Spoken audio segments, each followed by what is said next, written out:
레고랜드 테마파크 주변 개발을 맡은 중도개발공사의 재정난이 계속되고 있습니다. 도는 중도개발공사의 사업을 강원개발공사로 넘기는 방안을 검토하고 있습니다. 도루묵과 양미리가 제철을 맞았지만 어획량이 급감하면서 어민과 상인들이 발만 동동 구르고 있습니다. 기후변화로 인한 수온 상승 때문이지만 무분별한 남획 등도 원인으로 꼽힙니다. 강릉에서 평창 대화명까지 초고압 송전선로가 추진되고 있습니다. 입지선정위원회가 경과지 2개 안을 압축했지만 진부면 2개 마을이 포함되면서 주민들이 반발하고 있습니다. 강원특별자치도가 내년도 예산안으로 올해보다 2.9% 증가한 7조 8천여억 원을 편성했습니다.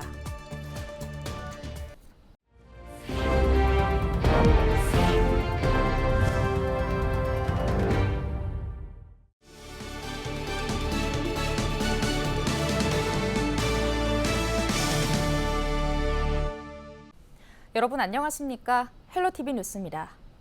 레고랜드가 들어선 춘천시 하중도 개발을 위해 설립된 중도개발공사의 재정난이 계속되고 있습니다.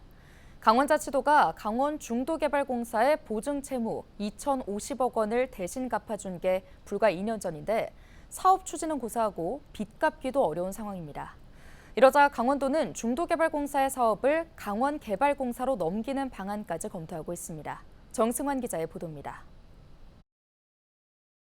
레고랜드 테마파크가 들어선 춘천 하중도 일대입니다. 계획대로라면 유적공원과 전시관이 2025년까지 지어질 예정인데 공사가 늦어지고 있습니다. 개발을 맡은 중도개발공사의 자금 부족으로 차질을 빚는 겁니다. 중도개발공사의 부채는 강원도가 지난 2022년 12월 대신 갚아준 2,050억 원을 포함해 3천억 원이 넘습니다. 테마파크 인근 부지 매각을 통해 자금을 조달할 계획이었지만 별 소득 없이 시간만 흘러가고 있습니다. 최근 3년간 추가 매각이 이뤄지지 않고 있는 데다 이전에 계약한 일부 땅마저 계약 해지 소송에 휘말리는 등 오히려 비용 부담을 키우고 있습니다. 실제 부지 매각 실적은 전체 매각 대상 부지 42만 제곱미터 중 절반에 불과합니다. 2,050억 원에 대한 부분에 대해서는 지금 여러 차례 이 하중도가 분양이 전체 다 완료가 된다 하더라도 어려울 수 있겠다라는 말씀을 많이 들었어요. 여러 번 듣고 맞습니까? 최선을 다해서 해야 되는데 뭐 금융시장이나 부동산 경기, 지역의 어떠한 가치 이런 것들하고 맞물려 있기 때문에 조금 많이 유동적이라고 볼 수는 있지만은 그거를 딱 다 받을 수 있다 이렇게 얘기할 수는 없는 상황. 이런 가운데 강원자치도가 중도개발공사의 사업권 등을 강원개발공사로 넘기는 방안을 검토하면서 또 다른 우려가 나오고 있습니다. 강원개발공사만의 부채도 6천억 원에 달하는 상황인데 정상적인 경영이 가능하겠냐는 겁니다. 강원개발공사는 지난 9월 800억 원대의 현물 출자를 받은 데 이어 또다시 1,600억 원 규모의 출자를 강원도에 요구하고 있습니다. 강원개발공사가 지금 1조 원이 넘는 부채를 지면서까지 행정복합타운 이 토지개발 사업을 하려고 하는 겁니다. 이런 상황에서 강원개발공사가 2개의 사업을 다 헤쳐나갈 수 있겠습니까? 여러 가지 많지 않은 방안 중에 좀 검토를 좀 해봐야 될 부분이라서 이런 상황에서 중도개발공사도 강원도에 295억 원을 또다시 출자해달라며 손을 벌린 상태입니다. 소송 패소 비용 44억 원과 세금 납부 등을 위한 비용입니다. 산하기관의 경영 악화로 강원자치도의 출자가 반복되면서 혈세 부담도 커지고 있습니다. 헬로티비 뉴스 정승환입니다. 동해안 별미인 도루묵과 양미리가 제철을 맞았지만 어민과 상인들이 애를 태우고 있습니다. 최근 몇 년 새 어획량이 반의 반토막이 났기 때문인데요. 기후변화로 인한 수온 상승이 주요 원인으로 꼽힙니다. 보도에 최성식 기자입니다. 어선들이 항구로 돌아오자 부두에서는 그물에 걸린 양미리를 떼어내는 작업이 이루어집니다. 도루묵과 양미리철을 맞은 속초시 동명항 모습입니다. 11일 속초시 수협이 위판한 도루묵은 20마리 한 두름에 최고 4만 3천 원으로 예년 가격의 2배가 넘습니다. 양미리도 40kg 한 통에 최고 17만 원으로 뛰었습니다. 조업이 한창 이루어져야 할 시간이지만 양미리가 나지 않자 보시는 것처럼 어선들도 모두 조기에 철수한 상황입니다. 말 그대로 바다가 마르자 어민뿐 아니라 상인들도 애가 탑니다. 해가 갈수록 어획량이 줄면서 팔 물건이 부족하기 때문입니다. 지금 하루에 10통, 20통 잡아가지고 이거 되겠어요. 저기 배에서는 경비도 안 돼요. 아줌마들이 한 20명씩 와서 이게 양미리 따는 거 조업하거든요. 조업을 하는데 그 사람한테 들어가는 거하고 식사비하고 하면 대비 돈 주머니 또 풀어내요. 제철을 맞아 열린 도루묵 양미리 축제장도 난감하기는 마찬가지. 상인들은 손님을 한 명이라도 더 받기 위해 사온 가격 그대로 파는 형편이라고 하소연합니다. 가족들이랑 놀러 온 김에 여러 가지고 먹으러 갔어요. 가격도 막 많이 비싼 것 같진 않아요. 강원도 도루묵 어획량은 2016년 6,600톤에서 해마다 크게 줄어 지난해에는 380톤에 그쳤고 올해는 11월 현재 76톤에 불과합니다. 8년 만에 무려 98%가 급감한 겁니다. 양미리 역시 2014년 2,300톤에서 지난해 1,490톤으로 줄더니 올해는 현재까지 314톤에 그쳤습니다. 10년간 감소한 양은 86%에 달했습니다. 한때 자원회복 성공 사례로 꼽혔던 도루묵이 이처럼 씨가 마를 정도로 급감한 것, 기후변화로 인한 수온 상승 때문입니다. 도루묵의 산란 시기가 늦어지는 데다 산란처인 해조류 숲이 높은 수온으로 줄어든 겁니다. 국립수산과학원과 지자체는 도루묵 자원회복 전담반을 편성하고 인공방류에 나서기로 했습니다.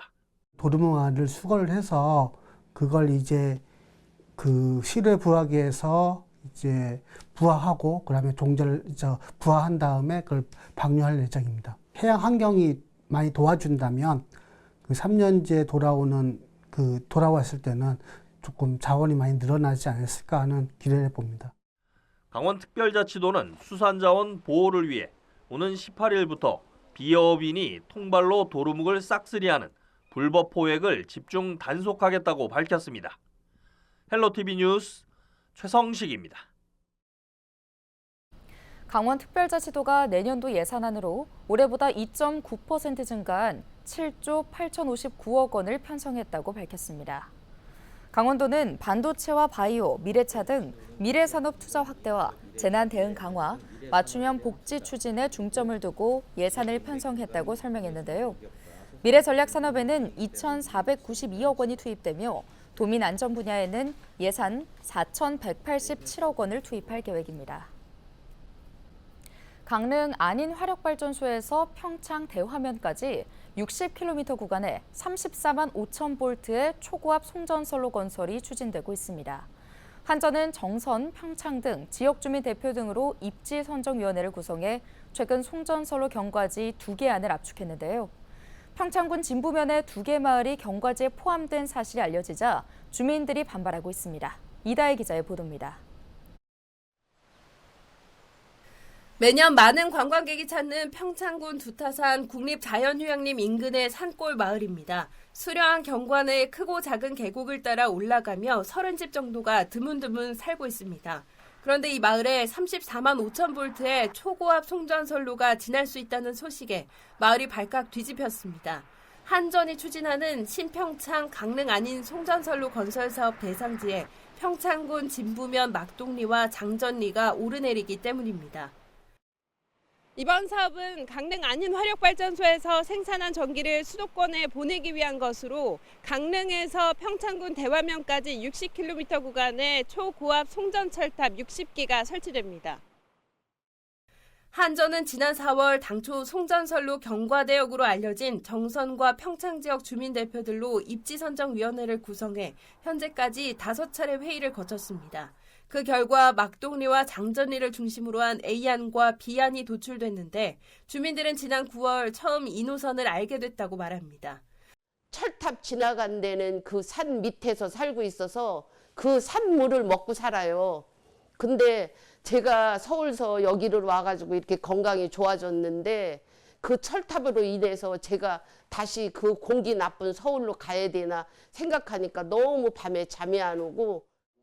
한전은 앞서 지난 2022년 입지선정위원회 전신인 상생발전협의체를 구성해 사업을 추진하다 주민 반대로 협의체가 해체된 바 있습니다.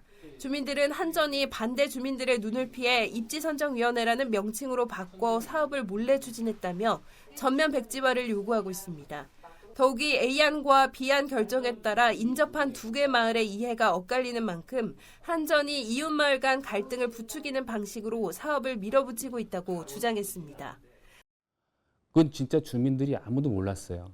모르는 상태에서 진행해오는 걸 저희가 어떻게 정보를 듣고 이거는 아니다라는 무효 선언을 해서 해체가 됐고, 그 이후로 입지선정위원회가 구성이 됐는데, 그것 또한 저희가 알고 있지 않는 나중에 좀 뭐 외차 설명회를 갖는다 하면서 최종적으로 입지선정위원회들이 22명이라고 있는데 그 사람들이 설문조사를 해서 경로를 선정한다. 이런 말도 안 되는. 한전은 오는 18일 열리는 제6차 회의에서 입지선정위원 설문조사를 거친 노선별 우선순위를 발표할 계획입니다. 주민들은 그러나 주민 동의 없이 추진된 입지선정위원회의 결정은 전면 무효라며 앞으로 진행되는 위원회 활동을 받아들일 수 없다고 경고했습니다. 주민들은 앞서 지난 8일 심재국 평창군수를 찾아가 주민들의 생존권이 달린 이번 송전선로 건설 사업 반대에 뜻을 함께해 줄 것을 요청했습니다. 헬로티비 뉴스 이다혜입니다.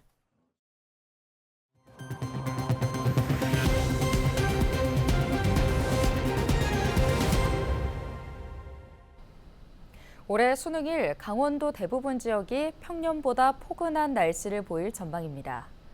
강원지방기상청은 수능일인 오는 14일을 전후로 강원 지역 아침 최저기온은 2도에서 10도, 낮 최고기온은 12도에서 20도로 평년보다 기온이 4도에서 8도가량 높을 것으로 예보했는데요. 다만 강원 내륙과 산지를 중심으로 낮과 밤의 기온차가 10도 이상 크게 나타나 수험생의 건강관리가 필요합니다. 강원기상청은 예비 소집일인 13일 강원 전역이 대체로 맑겠지만 영동 지역은 동풍의 영향으로 강수 가능성이 있다고 설명했습니다. 춘천시가 의료 공백 사태에 대응해 지역 내 응급실 긴급 지원을 실시합니다. 춘천시는 전공의 공백 장기화로 인한 의료진 추가 이탈을 막기 위해 응급실 3곳에 35억 원을 지원한다고 밝혔는데요. 지원금 사용 범위는 의료진 수당, 추가 근무 수당 등입니다. 플라이 강원을 인수한 파라타 항공이 내년부터 양양, 제주 노선을 재개합니다. 파라타 항공은 지난 7일 국토교통부에 항공운송 사업자 면허를 신청하면서 이 같은 사업계획서를 제출했는데요. 양양, 제주 노선 취항 시기는 내년 상반기로 파라타 항공은 지난달 에어버스 A330-200 중형 항공기 도입 계약을 체결했습니다. 파라타 항공은 지역 주민의 이동권 보장과 국토 균형 발전을 위해 노력하겠다고 강조했습니다. 지난 9일 오후 2시 30분쯤 삼척시 근덕면 초곡 용골바위 인근 갯바위에서 스쿠버가 높은 파도에 고립되는 사고가 발생했습니다. 동해해양경찰서는 신고를 받고 해상순찰팀과 특수구조대를 급파해 30대 스쿠버를 안전하게 구조했다고 밝혔습니다. 이에 앞서 지난 8일 오후 9시 30분쯤 속초시 청호 방파제에서 관광객 1명이 추락했다가 해경에 구조됐습니다. 영월군은 날씨 영향으로 가을 배추 작황이 부진한 가운데 김장철 수급 안정을 위해 농가에 농약과 영양제를 긴급 지원했습니다. 영월군은 지역의 주요 소득 작목인 배추가 8월에서 9월 고온과 가뭄의 영향으로 활착 불량, 병해충 등이 증가해 최소 30%의 생산량 감소가 예상된다고 밝혔습니다. 이에 240농가 재배 면적 300헥타르를 대상으로 농약과 영양제를 긴급 지원해 배추 품질 향상을 통한 김장철 수급, 가격 안정에 도움이 될 것으로 기대하고 있습니다. 이번에 지원된 약재는 한국남부발전이 출연한 기금 9천만 원으로 마련됐습니다. 오늘 준비한 소식은 여기까지입니다. 함께해 주신 여러분 고맙습니다.